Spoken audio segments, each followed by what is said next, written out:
क्या पापी लोग स्वर्ग में जा सकते हैं?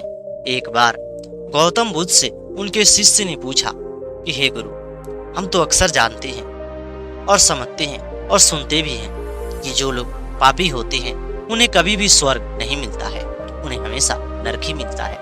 क्या जो इंसान बहुत बड़ा पाप करता है उसे हमेशा नरक ही मिलेगा? क्या उसे कभी स्वर्ग नहीं मिलेगा?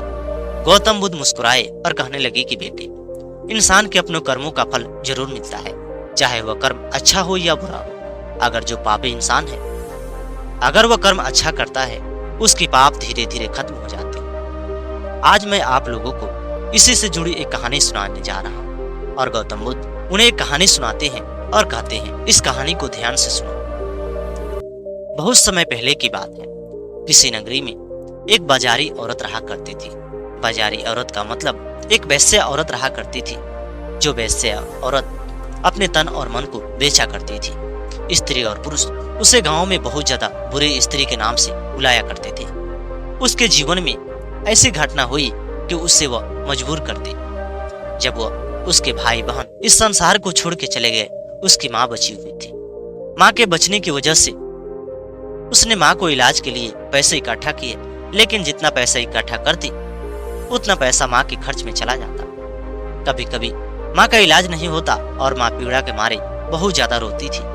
गांव में मदद मांगती, मजदूरी करती और भीख मांगती, लेकिन पैसा उतना ज्यादा नहीं मिलता। लोग उतनी मदद नहीं करते। लोग अक्सर कहा करते, कितनी अच्छी शरीर है, भगवान ने इतनी अच्छी शरीर दिया है, उसके बावजूद भी तुम्हें मेहनत मजदूरी नहीं करनी चाहिए। लेकिन मेहनत मजदूरी तो करती, उससे वह उसकी इलाज नहीं होती। एक दिन वह एक सेठ के नगरी में काम कर रही थी। सेठ के बेटे का नजर उसके ऊपर पड़ा।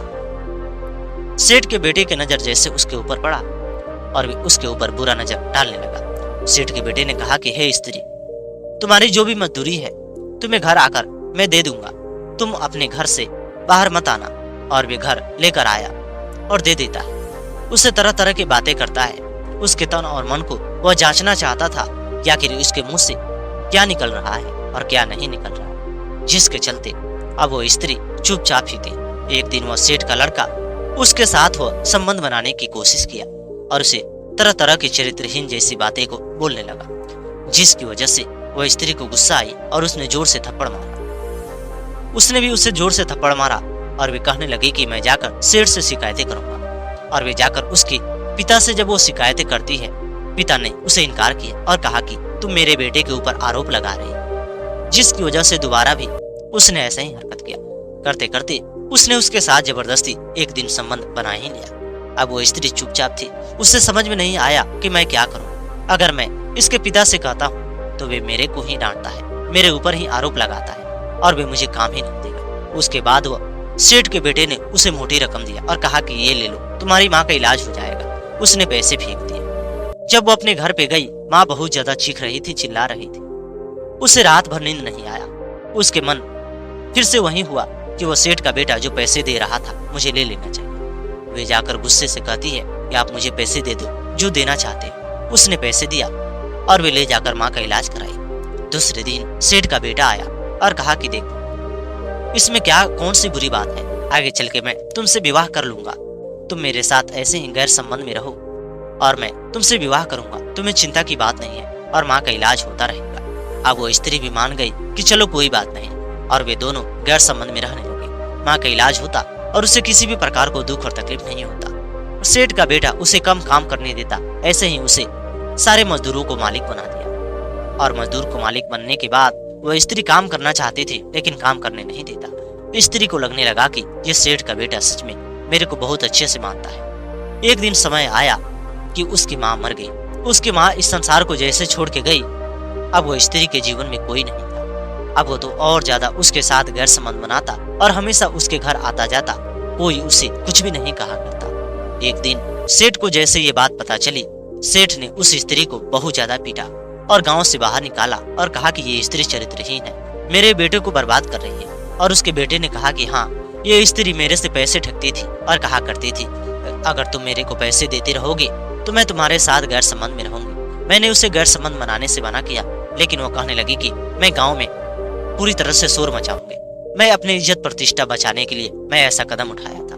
अब वह गांव समाज के लोग उसे पत्थर मार के गांव से बाहर निकाल दिए। वह स्त्री बहुत ज्यादा फूट फूट के रोई और बाद में सेठ के बेटे का विवाह हो गया। जब विवाह हुआ उसे समझ में नहीं आया कि आखिर मेरे साथ ऐसा कैसे हुआ। दूसरी नगरी में जाने के बाद भी लोग उसकी बातों को जान गए। अब कोई भी उसे कुछ कह देता, उसे गैर संबंध बना लिया करता। एक दिन वो रास्ते में बैठ के वो बहुत ज्यादा रो रही थी। उसी रास्ते बैंड बाजा वाले गुजर रहे थे। उन्होंने देखा कि एक लड़की रास्ते में बैठ के रो रही है और काफी दुख और तकलीफ में है। उन्होंने उससे पूछा कि हे बहन, तुम कौन हो और आखिर तुम क्यों रो रही हो? तभी उनमें से एक व्यक्ति ने कहा कि ये बहन नहीं, ये तो वैसे स्त्री है, चरित्रहीन स्त्री है। ये सेठ के बेटे को बस में करके कितने दिनों से पैसे लूट रही थी, लेकिन सेठ ने पत्थर मार के भेज दिया है। उसके बाद भी तो अब सारे लोग उसे उसी नजर से देखने लगे। उनमें से एक बैंड का मालिक कहने लगा कि हे स्त्री, तुझे रोने की आवश्यकता नहीं है, तुझे हम बैंड पार्टी में रख सकते हैं, तुझे नाच गाना करना है और तुझे पैसे मिलेगा। उसके बाद वह स्त्री सोचने लगी कि चलो जीवन जीने का कोई तो उपाय करना पड़ेगा। उनके साथ वो रहने लगी। उनके साथ वो रहती, बैंड बाजा में काम करती और अपने जीवन को संभालती और संवारती। एक दिन बैंड बाजा के जो मालिक था उसने सोचा ये स्त्री काफी सुंदर है, उसके साथ वह गैर संबंध बनाने की कोशिश किया, लेकिन वह स्त्री ने उसे जोर से थप्पड़ मारी और उसका साथ छोड़कर वह दूसरे नगरी में आ गई। दूसरे नगरी में आकर वह रहने लगी, लेकिन वहां पे भी उसे चैन नहीं था। सारे लोग उसे परेशान करते और तकलीफ दिया करते थे, लेकिन वह फिर से एक बैंड पार्टी में वह जाकर शामिल हो गई और वहीं पे नाच गाना करती और अपने शरीर को तरह तरह से दिखाया करती थी, जिससे लोग खुश होते और वे उसी को ज्यादा देखना पसंद करते थे। उसकी दौलत धीरे धीरे बढ़ने लगी और वे उसी गांव में अपनी संपत्ति बना लिया। संपत्ति बनाई, लेकिन गांव समाज के सारे लोग उसे कहा करते, ये स्त्री बहुत बड़ी बुरी है, ये चरित्रहीन है, इससे शादी कौन करेगा। उसने कई पुरुषों से ताल्लुक रखा कि ताकि वो मेरे से शादी कर ले, लेकिन उसके शरीर को भोग विलास करते और उसे छोड़ दिया करते थे। एक दिन उसी गांव में एक ऐसे व्यक्ति आया जो व्यक्ति उसे देखकर काफी खुश हुआ। उसने कहा कि मैं तुमसे विवाह कर सकती हूँ, मैं तुमसे विवाह कर सकता हूँ। और वे गांव के बहुत ज्यादा अमीर व्यक्ति था।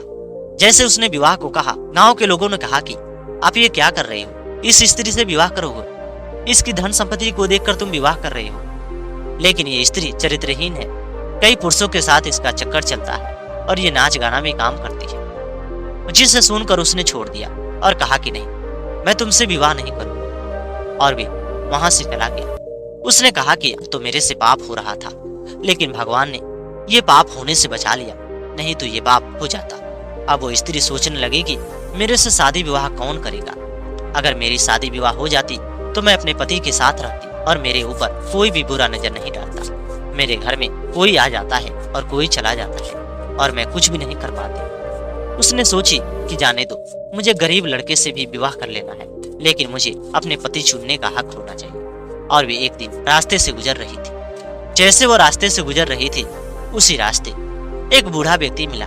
जो बूढ़ा व्यक्ति काफी भूख के मारे तड़प रहा था, चिल्ला रहा था। वह इतनी ज्यादा तड़प रहा था, चिल्ला रहा था। उसके पास पानी थी और वे पानी पिलाई और वे भोजन लेकर जा रही थी। भोजन भी खिलाई।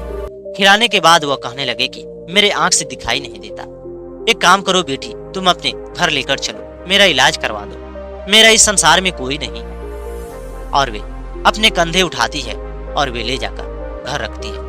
गांव के लोगों ने देखा ये स्त्री एक बूढ़े व्यक्ति को कंधे उठाई है। लोगों ने तो पहले मजाक उड़ाया कि देखो ये कैसे कंधे उठाकर लाई, और वे ले जाकर रात में फिर से भोजन कराई, उन्हें साफ सफाई की और ले जाकर डॉक्टर से कहा कि इसे इलाज करो। इसके इलाज में कितना खर्च आएगा, आप पैसे की चिंता मत करो, लेकिन इनका इलाज करो। डॉक्टर ने इलाज किया और कहा कि देखो इनका एक आंख सही हो सकता है, दूसरा आंख जा चुका है, वो सही नहीं हो सकता, लेकिन एक आंख सही हो जाएगा।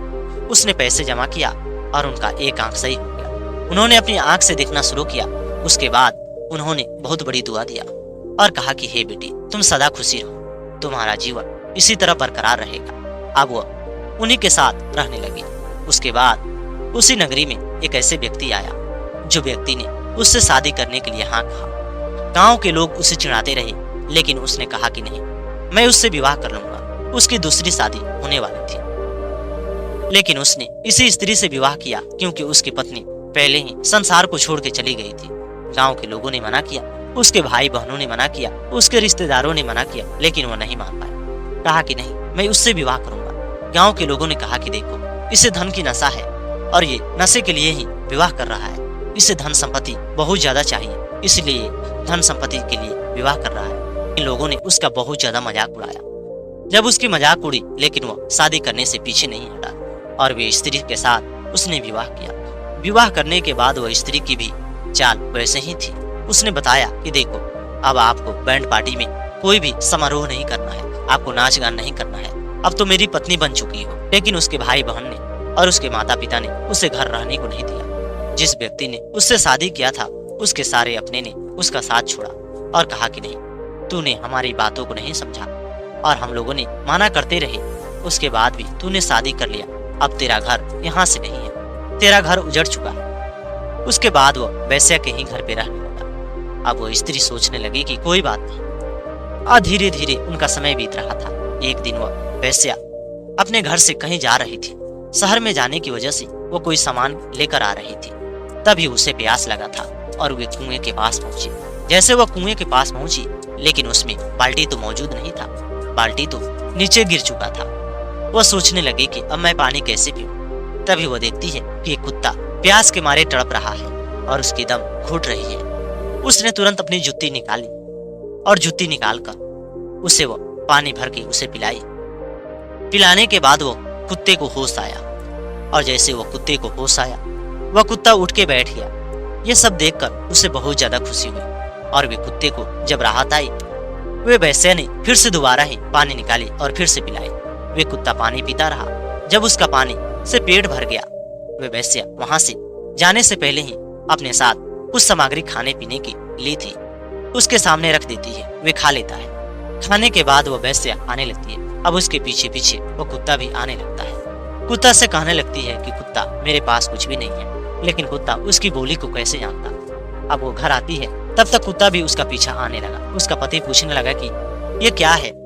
तभी वो बताने लगी कि मैं बाजार से आ रही थी, ये कुत्ता प्यास के मारे तड़प रहा था, मैंने जुत्ती से भर के पानी पिलाई, अब ये कुत्ता मेरा साथी नहीं छोड़ रहा है। उसका पति कहने लगा कि कोई बात नहीं, ये हमारे ही साथ रहेगा। उस रात उसके पति ख्वाब में देखता है कि उसकी पत्नी जो थी वो वैश्या थी। सारे लोग उसे बुरा कह रहे थे, लेकिन उसे अब तो स्वर्ग मिलने वाला है, तो वह स्वर्ग में जाएगी और उसके साथ मैं भी विवाह कर चुका हूँ, मैं भी स्वर्ग में जाने वाला हूँ। और जो बूढ़ा व्यक्ति है, वे बूढ़ा व्यक्ति इस संसार में बहुत ज्यादा लोगों से दुख और तकलीफ को सहते रहे। उनकी आंख चली गई, उनके बेटे और बहू ने उन्हें छोड़ दिया था। इस वैश्य ने उनका आंख भी ठीक कराया ताकि वह संसार को देख पाए। और उस कुत्ते ने बहुत बड़ी भगवान से अर्जी लगाई है कि भगवान, जिसने भी मेरे को पानी पिलाया उसे तो माफ कर देना, उसकी पूरी गुनाहों को माफ कर देना, जिसकी वजह से उसकी सारी गलती, उसकी सारी पाप कट गए हैं। अब वो बिल्कुल स्वर्गवासी बन चुकी है। ये सब वो सपने में देखता है और साथ में वो स्त्री भी देखती है और बूढ़ा व्यक्ति भी दिखता है। तीनों जब अपने अपने सपने के बारे में ये बात कहते हैं, उस वैश्या के आंख से आंसू निकल आते हैं और वे कुत्ते को लाड प्यार से जाकर पालती है। उसके बाद वह पति और बूढ़ा व्यक्ति और साथ में वो स्त्री इस संसार को जीने लगे। धीरे धीरे वो कुत्ते को भोजन पानी देते और कहा करते, ये कुत्ता हमारे लिए कितना ज्यादा अत्यधिक जरूरी है, इस कुत्ते को पानी पिलाने से मेरी सारी पाप धुल गई। इस तरह वो गौतम बुद्ध अपने शिष्यों को बोलते हैं कि बच्चों, उतनी बड़ी गलती करने वाली वैश्या एक छोटी सी पुण्य कर दिया। उस बूढ़े व्यक्ति को इलाज कराई, पेट भरी, उस कुत्ते को पानी पिलाया, पेट भरा, जिसकी वजह से वो कुत्ते ने बहुत बड़ी दुआ दिया, जिसके चलते भगवान ने उसकी सारी पाप को मुक्त कर दिया और उसे स्वर्गवासी बना दिया। इसलिए कहते हैं कि अगर मनुष्य से गलती हो जाती है और वे पाप भी करता है, वे भी स्वर्ग में जा सकता है। क्या पता वह कब किसी को मदद कर दे। इसलिए हमें लोगों को मदद करते रहना चाहिए। हमें किसी भी जंगली जानवर या किसी भी जानवरों को हमें मदद करते रहना चाहिए। क्या पता किसकी मदद करने से हमें स्वर्ग मिल जाए। इंसान तो अपने जीवन में आता है और वे बहुत बड़ा गलती करता है, लेकिन वह गलती के साथ साथ अगर ईमानदारी पे रहे, पुण्य करते रहे, उसकी गलती भी धुल जाती है। इधर वह गौतम बुद्ध कहने लगे कि इस संसार में चाहे कोई भी कितना बड़ा पापी क्यों ना हो, हम उसे देखकर नहीं कह सकते ये स्वर्ग में नहीं जा सकता। ये कहना बिल्कुल गलत है। क्या पता वह ऐसी कौन सी पुण्य किया होगा जिससे उसकी सारी पाप धुल गई होगी। उसके बाद वह गौतम बुद्ध इस कहानी को समाप्त करते हैं। दोस्तों, इस तरह हमें किसी को देखकर ये नहीं कहना चाहिए कि ये तो स्वर्ग में जाने वाला है, ये पुण्य के काम करता है, ये तो नरक में जाएगा, ये हमेशा पाप करता है। आप ये नहीं कह सकते हो कि कौन स्वर्ग में जाएगा और कौन नरक में जाएगा, ये तो परमात्मा ही जानता है कि कौन स्वर्ग में जाएगा और कौन नरक में जाएगा। दोस्तों, उम्मीद करता हूँ ये कहानी आप लोगों को बिल्कुल अच्छी लगी होगी। अगर ये कहानी आप लोगों को अच्छी लगी है तो कमेंट करके जरूर बताना, और हमारे चैनल पे नए हो तो चैनल को भी सब्सक्राइब करना।